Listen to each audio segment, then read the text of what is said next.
Everyone loves a good ghost story. A tale whispered around a crackling campfire. A hushed warning passed from one generation of wide-eyed children to the next. A shadow lurking in the periphery of our imagination. We comfort ourselves with the knowledge that these stories are fiction, meant to send a shiver down our spine, but ultimately harmless.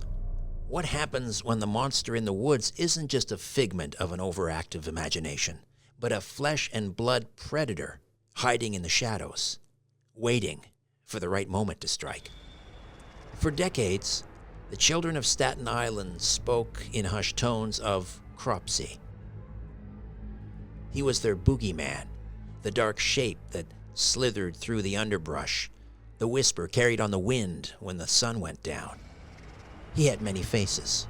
Some said he was a madman who had escaped from a mental institution, his mind twisted by years of solitude, his hands clutching a rusted axe. Others swore he was a former camp caretaker who had lost his family in a tragic fire and, driven mad by grief, prowled the woods in search of new victims. Stay out of the woods. Don't talk to strangers. And for the love of God, don't go looking for Cropsey. The legend's said to have begun in the 1970s at a Staten Island summer camp, where counselors would huddle around the fire and spin dark tales for the children in their care. One version of the story tells of George Cropsey, a once respected businessman whose life unraveled after his family perished in a tragic fire. Some said the fire was started by a reckless camper. Others said it was the result of some unspeakable accident. Grief consumed Cropsey, warping his mind until he became something else entirely, a thing of nightmares, haunting the shadows where the trees grow thick and the ground was soft enough to bury secrets. Parents reassured their children that it was just another silly story, a harmless little fairy tale meant to keep them wandering too far from home. They were wrong. In the 1980s, the legend of Cropsey took a terrifying turn when reality and myth became indistinguishable. A man named Andre Rand was arrested for the kidnapping of Jennifer Schweiger, a 12-year-old girl with Down syndrome who vanished in 1987. Her body was later discovered in a shallow grave on the sprawling, overgrown grounds of the abandoned Willowbrook State School, a decaying monolith of human suffering that had been shuttered years earlier, leaving only ghosts and whispers in its wake. Rand had once worked at Willowbrook, a place so nightmarish that it defied belief. When journalist Geraldo Rivera infiltrated the institution in the 1970s, what he exposed was nothing short of horror. Patients, many of them children, were found naked, covered in their own filth, left to rot in overcrowded wards, neglected by a system that had long since abandoned them. It was a breeding ground for disease, abuse, and suffering, a place where humanity was stripped away piece by piece. And it had been Rand's place of employment. Rand, born Frank Rostam Russian in 1944, had a history of disturbing crimes, long before his name became synonymous with terror. In 1969, he was arrested for attempting to rape a 9-year-old girl. In 1983, while working as a school bus driver, he kidnapped 11 children and took them to Newark Liberty International Airport without parental consent. These incidents, each horrifying in their own right, paled in comparison to what would come later. Jennifer wasn't the first child to disappear under suspicious circumstances.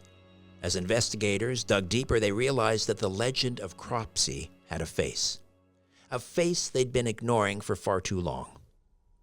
Rand had been seen in the vicinity of several other missing children over the years, but the evidence was always just out of reach, vanishing like smoke before it could solidify.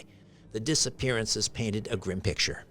Alice Pereira, a 5-year-old girl who vanished while playing in the lobby of her apartment building in 1972. Rand was reported seen with her just before she disappeared. Holly Ann Hughes, 1981. A 7-year-old girl last seen being led away by Rand, who had allegedly lured her with candy. she was never seen again. Tyahese Jackson, 1983, an 11-year-old girl who vanished into thin air. Her fate, a chilling mystery. Hank Gafforio, 1984, a 21-year-old man with mental disabilities known and loved in the community, last spotted in Rand's company before disappearing forever. Despite being the prime suspect in these cases, Rand remained free, an ominous specter looming over Staten Island, until Jennifer Schweiger. When she vanished, the community refused to sit idly by. Hundreds of volunteers took to the woods, their voices cutting through the thick summer air as they combed through the ruins of Willowbrook. After 35 grueling days, they found her. A shallow grave, a little girl buried beneath the weight of horror too immense to name. Rand was arrested, but the case was fraught with problems. There was no direct evidence linking him to her murder. In 1988, he was convicted of kidnapping, but not of homicide. He was sentenced to 25 years in prison, but the story didn't end there. Years later, new evidence surfaced tying him to the disappearance of Holly Ann Hughes. In 2004, he was convicted once more, sealing his fate. With this second conviction, Rand ensured that he would never again walk free. Yet, even behind bars, the legend of Cropsey and the real-life horror of Andre Rand continued to fester in the minds of Staten Islanders. Rand had lived in the woods long after his time at Willowbrook ended. He was a phantom, a drifter, a man who built his makeshift home in the ruins of something that should never have existed in the first place. Some say he wasn't alone, that other lost souls, perhaps former patients of Willowbrook, had joined him, forming a shadowy society beneath the crumbling remains of the institution. The tunnels that ran beneath the school, a network of darkness designed to transport patients unseen, became something else entirely. A labyrinth of horror, where whispers of devil worship and occult rituals echoed in the gloom. Was Rand alone in his monstrous deeds?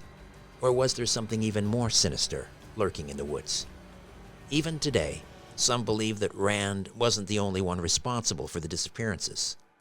The Willowbrook's legacy had given birth to something even worse, something unseen, something still watching. The story of Cropsey reminds us that sometimes urban legends are more than just stories. They start as whispers, warnings meant to keep children safe. But sometimes, reality is darker than any fable we can spin. The 2009 documentary Cropsey explored this terrifying intersection between myth and truth, peeling back the layers of folklore to reveal the monstrous reality beneath. It forced viewers to confront an uncomfortable question. Had Staten Island invented Cropsey to explain Andre Rand? Or had Andre Rand become Cropsey? Staten Island will never forget the children who went missing, the families who never found answers, the fear that lingers in the woods where Willowbrook once stood. And the next time you hear a story about a boogeyman lurking in the dark, remember this. Sometimes the scariest monsters aren't the ones from our nightmares. Sometimes they're real.